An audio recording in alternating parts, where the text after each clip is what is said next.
Welcome back to my channel, Living Well Beyond 50. My name is Tom Zimmerman, and I welcome you back. And if you're new to the channel, thank you for joining us tonight. I wanted to do a follow-up on the latest video that I did with weight training. There's a few things that I did not go into, and I would like to briefly discuss them tonight about those specific areas that I left out. One of the things about being 50 and over in the senior class, as you may recall, I'll be 66 at the end of this month. So depending on your physical makeup, your past activity with weightlifting, if you had any predispositions, or if you have athletic ability and you've been working out for a long time.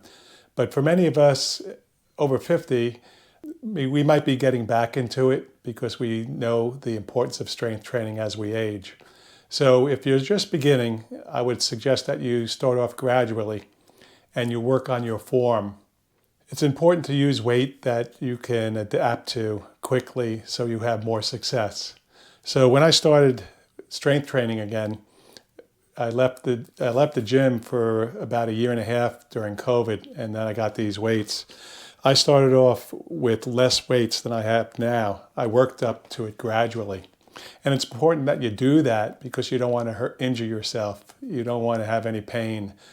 The old saying, no pain, no gain, is absolutely not the philosophy that we should live by.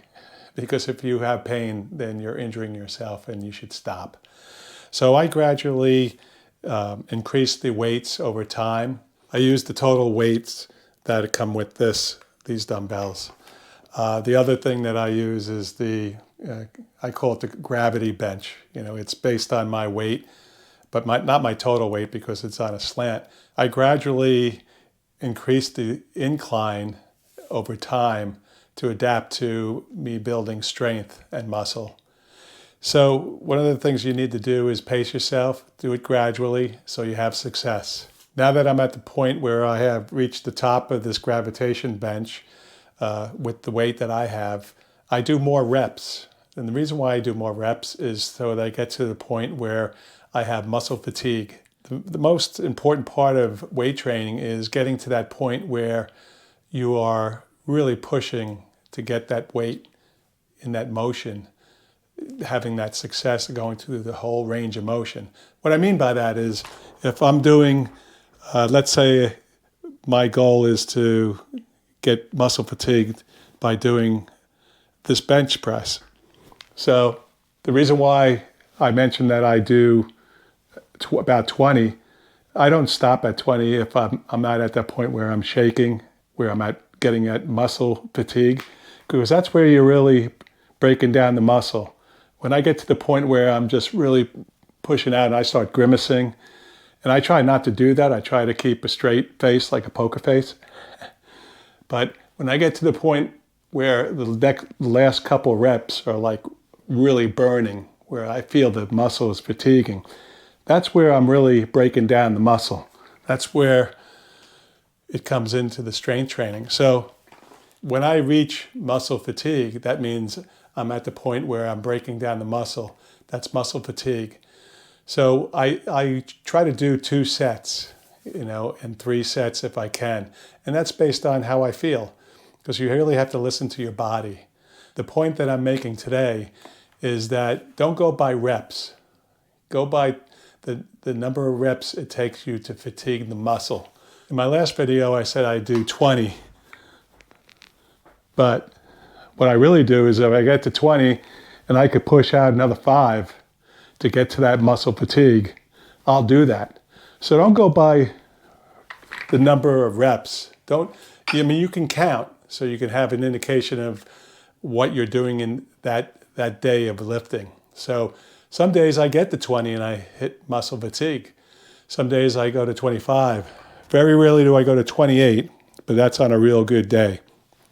So it's the same thing on the gravitation bench. I will say that I do 20 reps, but I might do 30 because I want to get to muscle fatigue. The point I'm trying to make today is don't go by the number of reps. Have a general idea of how many reps it will take you to get to muscle fatigue. And once you get to muscle fatigue, that's when you're really doing the strength training. That's where you're breaking down the muscle, and that's how you grow muscle. Another thing about strength training is, as you get older, you may not want to work out every day or every other day. Sometimes it takes time to rejuvenate, to grow back that muscle, to come back stronger. That's how you develop muscle mass. You want to give the muscle an opportunity to reproduce. I mean, that's what we're doing. We're breaking down muscle so that it heals and you come back stronger. And that's why it's really important that while you're strength training, you eat enough of protein and good calories. Because the problem that I had when I first started working out again is that I was eating healthy food, but not enough of it. I ended up increasing my workouts, my aerobic workouts. The combination of aerobic working out and strength training, I lost a lot of weight. My muscles were not only burning fat, but they were burning my muscle because I wasn't eating enough of food. So keep that in mind. And please, do the research on your own. Again, I'm not a certified trainer. I'm not a physical therapist. I'm just a general individual that is really conscious about strength training in my senior years so that I could have a strong frame. I can maintain my balance, keep my bones healthy, my heart, my lungs. My goal is really overall to have total physical wellness at my age. And again, we all have different hereditary traits, different makeups and different backgrounds. I come from an athletic background, so most of my life I've been very active. So muscle memory is important. I've learned that from my cousin who's a physical therapist. He taught me that early. When you're younger and you have muscle, or if you are gifted with having muscle, your muscle actually reacts to getting back in shape, strength training. So you get back to that level. And as you age, you try to maintain a certain level. And as you continue to work out, strength train, and also do aerobic exercises, you click into your hereditary gifts. And it's important that you know your body. I don't know your body, but I know my own. I know my limitations. I know where I can push myself. I know my gains and my losses. So the point I'm making tonight is don't get caught up in the reps and the numbers. You want to get to muscle fatigue. And again, you don't want to have any pain. You want to have discomfort. Discomfort is different than pain. Pain is when your body's screaming out to you, stop. You're damaging your joints, you're damaging your muscle, your tendons, or ligaments. You don't want to do that. You want to stay within yourself. And if you do that, and you do it on a gradual basis, you're going to have success. And like I said in my other videos, those endorphins are pleasurable, but that's good pleasure. That's long-term gain. It's almost like an addiction, but a good addiction. You want to get the endorphins kicked in, which helps you to relax and rejuvenate your muscles after you work out. And your state of mind is much more calmer. For instance, I was, again, feeling tired from my long day at work. It was a good stressful day, very productive. So it was good stress. But I felt after I ate, and I ate a good diet tonight. I ate plenty of good food. But at the same time, I felt tired mentally. And as I said in my other videos, that's the time you have to get up and move. Get off the couch, get up and start moving. So that's what I did. And I wanted to do this video, and I had to clear my head. So I had to do somewhat of a workout prior to doing this video so I can get my mind and my body in sync. That's the one thing that I left out of my last video, that you want to get to muscle fatigue, but you don't want to feel pain. You want to feel discomfort. You want to exhaust the muscle.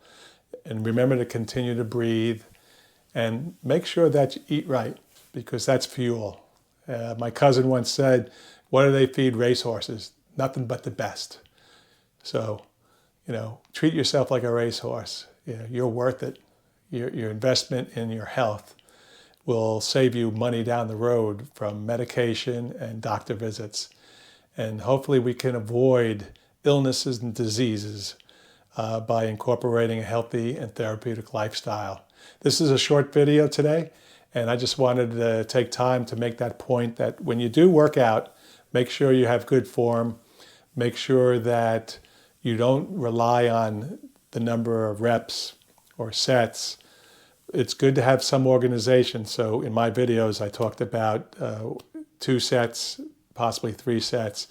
And I gave you a general area of how many reps that I do in each set. But those reps are based on my abilities and where I'm at.